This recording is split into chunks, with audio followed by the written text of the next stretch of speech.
inventions and the market and see how this connected. I think, in particular, because we can see that market alone cannot deal with imbalances. So we needed to have something behind. And this, I think, is very important. This was, in my view, one of the most important lessons we learned from the crisis. Another lesson we learned from the crisis is that, of course, we live in this globalized world. We have to have this global approach. We have to have a broader view. But on the other hand, I think maybe we should move a little bit the focus from the global and try to better understand and to look more closely to the local.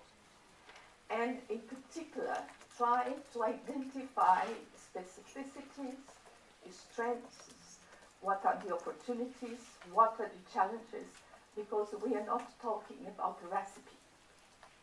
There are models, there are things that can help us to understand what's going on, but we have to see what is our reality. When you think in terms of countries, when you think in terms of cities, when you think in terms of communities. So I think this is very important, and in particular to understand what are our economic and cultural differences, our technological differences. And I think this is a very start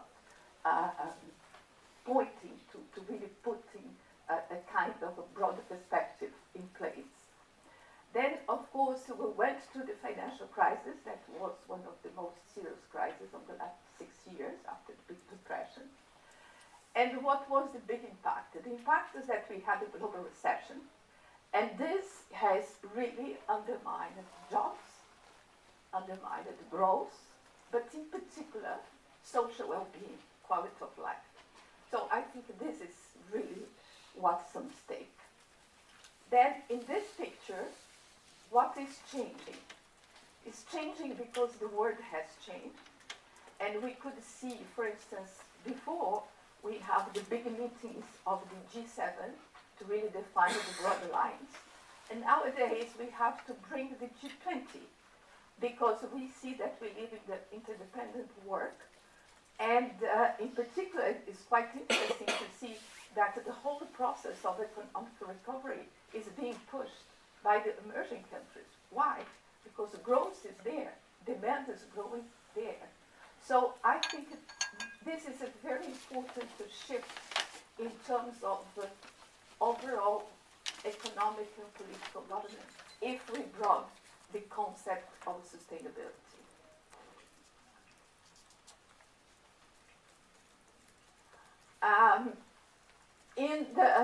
If you look to the market of the creative economy, we really could see comparatively that creativity, knowledge, and access to technology, particularly digital technology, has been driving economic growth, has been driving jobs, trade, and innovation. As I said, we have been looked a lot in terms of the trade of those products. It's in particular to follow trends. And we could see that in the second report, we confirm what we have been saying in the first report, but the growth rate of this sector was even higher.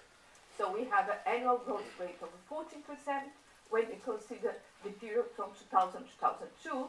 And when we mention that we have a trade of 592 billion, we know that's underestimated because there is a number of things that we cannot capture. So this is just a trend. But what is important to see is how this trend is evolving. And next month, we are going to release the data for 2010.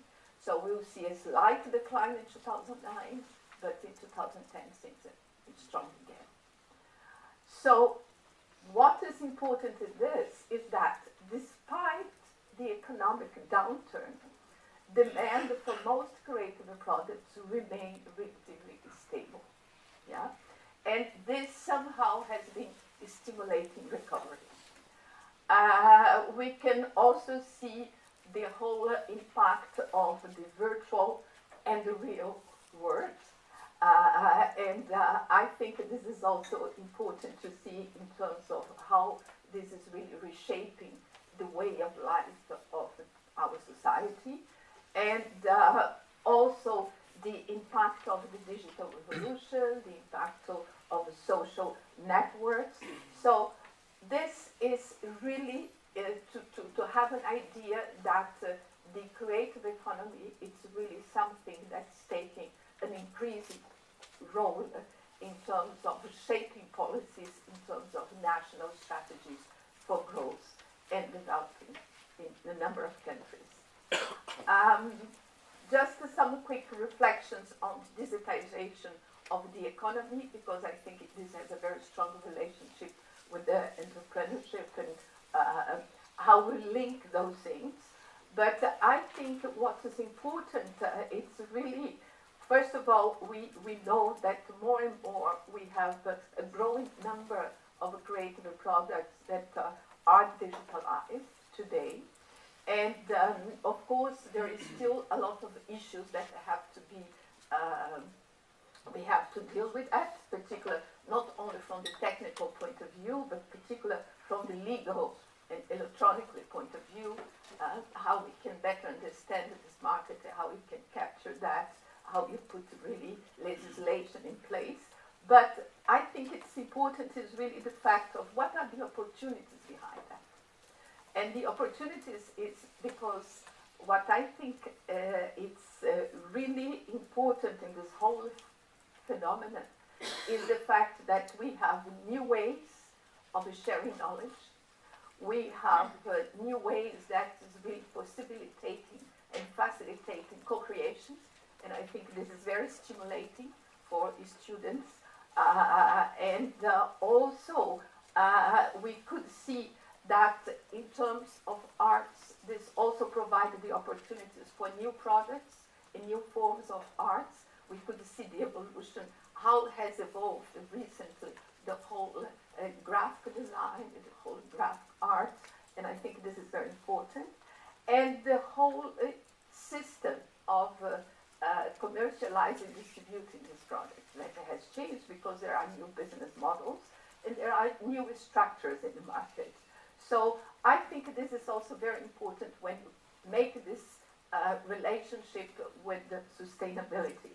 Yeah, the fact also that you don't need to be face to face to really move ahead.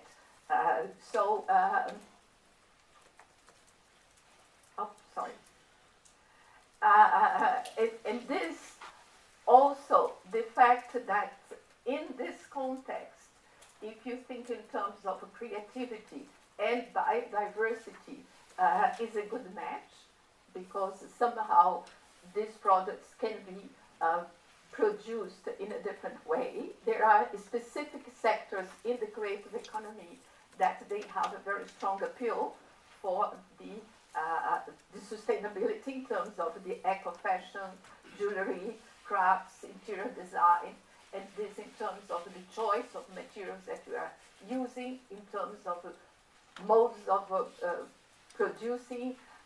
Also sectors that are very important, playing a very strong role, is the whole issue of architecture, how the architecture are dealing with smart technologies, with the more different designs that will be facilitating solar energy. So there is a lot of things behind. So they think also that through the creative economy, we could also look to some new technologies, try to shape new projects, how to find new ways of funding projects that will deal at the same time with the creative economy and also with the environmental contexts. Yeah, so we see the forests, not only the trees. And there is a big debate that will come up more strongly this year, is because behind the whole concept of sustainable development, we have 3 pillars. That is the social, the economic, and environment. And now there is a discussion that we have to bring the culture. Indeed, we did already in our report to bring the culture together, because we consider culture is part also of this.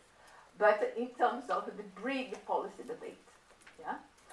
And also the fact that somehow those two sectors, they are mutually supportive, because we are looking to sustainability, we are looking to more inclusive development, when you look into the creative economy, the same.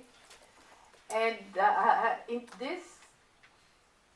this concept, we also should really look into what the requirements, and in my view, a key requirement is that to deal with those issues, we need concerted policies and we need partnerships. Because it's not something that governments can do alone. We cannot only rely on private sector, but we have to work together through partnerships, to big partnerships. And these partnerships has to include also the civil society, has to bring the academics to help us to think and find the solutions, has to bring the private sector, and I think this is a key thing. So if we really want to deal with those issues, we have to try to help these linkages between socio-economic growth, between technological advances and environment protection. I think this is the key.